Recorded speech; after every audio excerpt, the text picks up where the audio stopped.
एक हरा भरा और सुंदर सा जंगल में एक पेड़ पर एक बांझ कौवा सुंदर सा घोंसला बना के रहने लगती है। उसी पेड़ पर और एक घोंसला बना के चिड़िया उसके 2 बच्चों के साथ रहती है। कौवा बांझ होने पर उस जंगल में रहे तोता, कबूतर और चील कौवे को पसंद नहीं करते थे। उसका कारण है कौवे को भगवान ने माँ की ममता से दूर करके बांझ बनाना ही है। यह विषय से कौवे का मजाक उड़ा के उसे रुलाते थे। एक दिन तोता, कबूतर और चील तीनों मिलके चिड़िया के घोंसले के पास आते हैं। घोंसले के अंदर चिड़िया उसके हाथों से बच्चों को खाना खिलाती रहती है। कॉलिंग बेल का आवाज आने पर माँ चिड़िया जाके दरवाजा खोलती है। सामने उसके 3 दोस्त तोता, कबूतर और चील दिखाई देते हैं। क्या रे, सब मिलकर एक ही बार आक्रमण करने आए हो क्या? आक्रमण करने आए, पर तेरे ऊपर नहीं, वो बांझ कौवे पर।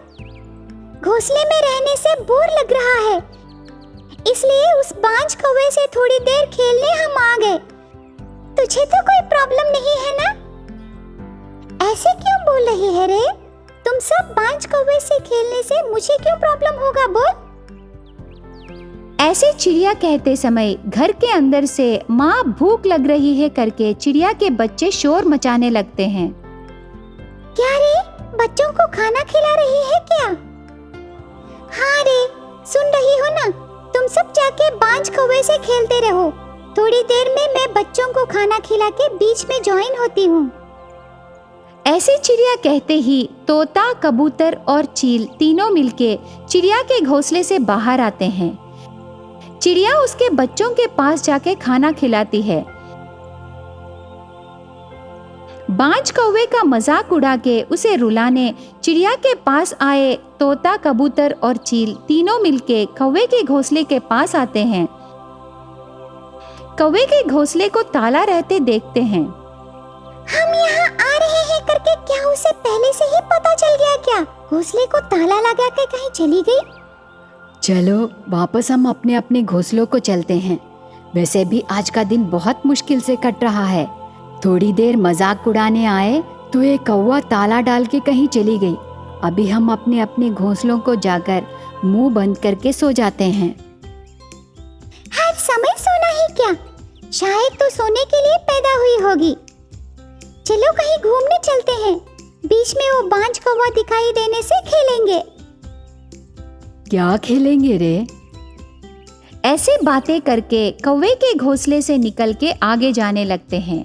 आहार को ढूंढने आई कौवे को एक जगह एक रोटी का टुकड़ा दिखाई देता है। उस रोटी के टुकड़े को लेके खुशी से घोंसले को वापस आने लगती है। लगता है आज मेरा दिन अच्छा है। आहार के लिए ऐसे जाते ही वैसे मिल गया। कोई भी पक्षी मुझे देखने से पहले ही घोंसले को जाना होगा। अगर कोई भी मुझे देख लिए तो बस उनकी बातों से मेरा मजाक उड़ाने लगेंगे। ऐसे सोचते उसके घोंसले के तरफ जाते समय कौवे को सामने से तोता, कबूतर और चील आते दिखाई देते हैं। पहले से ही उनको देख के बांझ कौवा एक घना पेड़ के डालों के पीछे छुपके उनको देखती रहती है। वो तीनों पक्षी उस बांझ कौवे के सामने से गुजरते ऐसे बातें करने लगे। आज हमारे मजाकों से और हमारे अपमानों से वो बांझ कौवा बच गई, पर कभी न कभी वो हमारे हाथ मिलेगी ना, तब ये सब याद रख के हम उससे खूब खेलेंगे। ऐसे बातें करते रहते हैं। ये सुन के बांझ कौवा ने अभी मैं सोच रही थी कि आज मेरा दिन अच्छा है करके। इतनी बातें सुनने के बाद लगता है शायद मेरा दिन सच में ही अच्छा है। ऐसे कौवा सोचकर तोता, कबूतर और चील वहां से बहुत दूर जाने के बाद कौवा उस घने पेड़ से उड़कर उसके घोंसले के पास आती है। तब वहां चिड़िया उसके बच्चों से बातें करती रहती है। बांझ कौवे को देख के चिड़िया गुस्से से चेहरा रख के शपथ लगाने लगती है। उसकी शपथों से कौवा आंसू बहा के उसके घोंसले के अंदर चली जाती है। फिर भी चिड़िया शपथ लगाना बंद नहीं करती। ऐसे दिन बीतते गए। चिड़िया एक दिन दुखी होके उसके घोंसले के बाहर बैठ के रोती हुई कौवे को दिखाई देती है। कौवा उससे बात करना चाहती थी, पर फिर से बांझ कह के शपथ लगाती सोच के चुपचाप वहां से चली जाती है। दिन भर दिन चिड़िया को दुखी होते रोते रहना देखना कौवे को बहुत दुख लगता है। चिड़िया के बच्चे भूख लग रही है करके रोने से भी वो चिड़िया नहीं सुनती और दुखी होके रोती रहती है। चिड़िया के बच्चों की भूख की चिल्लाहट सुन के बांझ कौवे की माँ की ममता भरे दिल सह नहीं पाती। माँ चिड़िया के बारे में सोचना बंद करके भूख से चिल्लाते चिड़िया के बच्चों के पास आके उनको लेके उसके घोंसले को आती है। वहाँ दोनों को नहाकर खाना पका के खिलाती है बांझ कौवा। यह देख के माँ चिड़िया का दिल हल्का होता है। बहुत मुश्किल से हिम्मत जोड़कर कौवे के पास आती है। पहले मुझे माफ करो कौवा, मैंने तुझे बांझ कह के तुझे बहुत रुलाई। अभी तुम मेरे बच्चों को माँ की ममता भरी प्यार बांट रही है। मेरी तबीयत ठीक नहीं है। एक बहुत बड़ी समस्या मेरा पीछा करके मुझे ले जाना चाहती है। मैं जा रही हूँ। अभी से मेरे बच्चे नहीं, तेरे बच्चे हैं। ऐसे कह के माँ चिड़िया मर जाती है। कौवा रोती हुई चिड़िया के बच्चों को सुला के उसके बाद गड्ढा खोद के उसमें माँ चिड़िया को दफन करती है। तोता, कबूतर और चील वहां आके तीनों उसके हाथों से बांझ कौवे को प्रणाम करते हैं। ये प्रणाम हम तेरी मजाक उड़ाने के लिए माफी मांगने नहीं कौवा, तेरे अंदर छुपे माँ की ममता के लिए है। ऐसे कह के वहां से तोता, कबूतर और चील चले जाते हैं। उस दिन से कौवा चिड़िया के बच्चों को माँ की ममता भरी प्यार देने लगी। एक जंगल में एक कौवा उसके 2 बच्चों के साथ मिलके एक पेड़ पर घोंसला बना के रहने लगी। उसी जंगल में एक अकेली और बदमाश चिड़िया भी रहने लगी। एक दिन शाम को चिड़िया आराम से जंगल पूरा घूमते समय उसके बच्चों के साथ खुशी से बातें करके हंसते हुए कौवा को देखती है। उसकी हंसी देख के चिड़िया बहुत खुश होती है। वाह रे वाह, कितनी अच्छी है उसकी हंसी। उसकी हंसी से मेरा होश उड़ गया। जल्दी से उससे दोस्ती करना है। ऐसे सोच के हंसते हुए कौवे के पास आती है चिड़िया। माँ कौवा उसके घोंसले के पास आए चिड़िया को देख के हंसी बंद कर देती है। चिड़िया माँ कौवे को और उसके बच्चों को गौर से देखकर मन में ऐसे सोचने लगा, माँ कौवा और बच्चे हैं, पति कौवा कहाँ है? ऐसे मन में सोचकर उसकी तरफ देख रही माँ कौवे को देखती है चिड़िया। तब चिड़िया कौवे को देखकर ऐसे कहने लगी, हेलो कौवा, कैसे हो? इस जंगल में रहे सभी पक्षी मुझे जुगनू पक्षी कह के बुलाते हैं। जुगनू चिड़िया, वो कैसा नाम है? जुगनू फूलों से किए काम को मैं दूसरों के साथ करता हूँ, इसलिए सभी पक्षी मुझे वो नाम से बुलाते हैं। नाम सुनते ही मुझे पता चल गया कि ऐसे कुछ होगा करके। पहले ये बताओ, तुम इधर क्यों आए? मैं अपने आप नहीं आया कौवा, तेरी हंसी मुझे यहाँ खींच लाई। तेरी हंसी बहुत सुंदर है।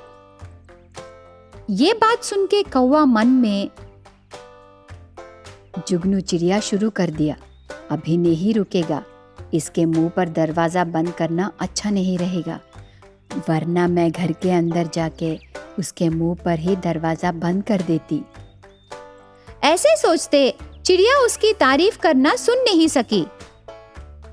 थोड़ी देर बाद कौवा अंदर जाके चिड़िया बातें करने पर भी उसके मुंह पर दरवाजा बंद कर देती है कौवा। उससे चिड़िया को बहुत गुस्सा आता है। मेरे मुंह पर दरवाजा बंद कर दे? देखना मैं तुझे क्या करता हूँ। मेरे बारे में तुझे पता नहीं, देखती रहना मैं तुझे कैसे करता हूँ।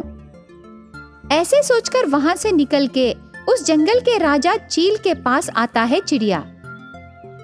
गुस्से में रहे चिड़िया को देखकर चील ने, क्या हुआ रे चिड़िया, हर समय हंसते रहते थे, अभी क्यों ऐसे मुंह मोड़ के हो? ऐसे चील पूछने पर चिड़िया माँ कौवे पर उल्टा पुल्टा सब कहने लगी। उसकी बातें सच मानकर चील चिड़िया को लेके माँ कौवे के पास जाता है। चिड़िया दरवाजा खटखटाने लगा। घोंसले में खाना बना रही माँ कौवे को गुस्सा आता है।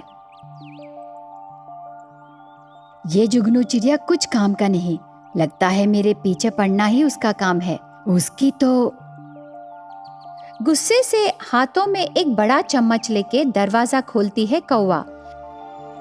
चिड़िया अब भी मैं तुझे, ऐसे कह के दरवाजा खोले माँ कौवे को चील और चिड़िया दिखाई देते हैं।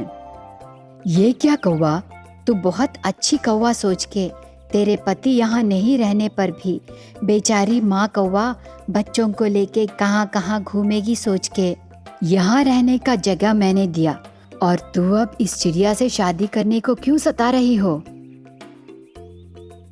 उतना ही नहीं गुरुजी, उससे प्यार करने के लिए बहुत सता रही है। मैंने कहा तेरी शादी होके 2 बच्चे हैं, तब उसने कहा उसका पति पैसे कमाने के लिए दूर जंगल गया है और उसको और उसके बच्चों का देखभाल करने को बोल रही है गुरुजी। ऐसे चिड़िया की बातें सुन के माँ कौवे को होश उड़ जाता है। थोड़ी देर बाद ये सब चिड़िया का चाल है सोच के चील को कुछ बताना चाहती थी, पर चील उसकी बात सुनने को तैयार नहीं था और जल्दी से घोंसला खाली करने को बोलता है और उसके अनुमति के बिना आसपास कहीं भी घोंसला नहीं बनाना करके कह के चील चला जाता है। ये देख के चिड़िया हंसने लगता है। माँ कौवा कुछ नहीं बोलती और उसके बच्चों को लेके वहां से चली जाती है। अंधेरा होते समय मौसम में बदलाव आने लगता है। गरजते बादलों से, जोर जोर से हवाइयों से कौवा और उसके बच्चे उस बारिश में भीग जाते हैं। माँ, मुझे बहुत ठंड लग रही है। मुझे भी बहुत ठंड लग रही है माँ। बच्चों की बातें सुन के माँ कौवा आंसू बहा के उसके बच्चों को उसके पंखों के नीचे छुपाती है। इतने में चिड़िया एक छतरी पकड़ के माँ कौवे के पास आता है। माँ कौवा चिड़िया को देख के मुंह मोड़ लेती है। देखो कौवा, कम से कम अभी तो मेरी बात मानकर मेरे साथ देने से तेरी जिंदगी बदल जाएगी, नहीं तो वो देख मेरे टॉयलेट में रहना होगा, सोच लो। ऐसे कह के वहां से चला जाता है चिड़िया। टॉयलेट को देख के माँ कौवा उसके बच्चों को लेके वहां जाके टॉयलेट पूरा साफ करके उसके बच्चों के लिए खाने का सामानों की थैली लेके टॉयलेट में जाके खाना बनाने लगी। भूखे रहे उसके बच्चों को खाना खिला के उस दिन से उस टॉयलेट में ही सर छुपाती है कौवा।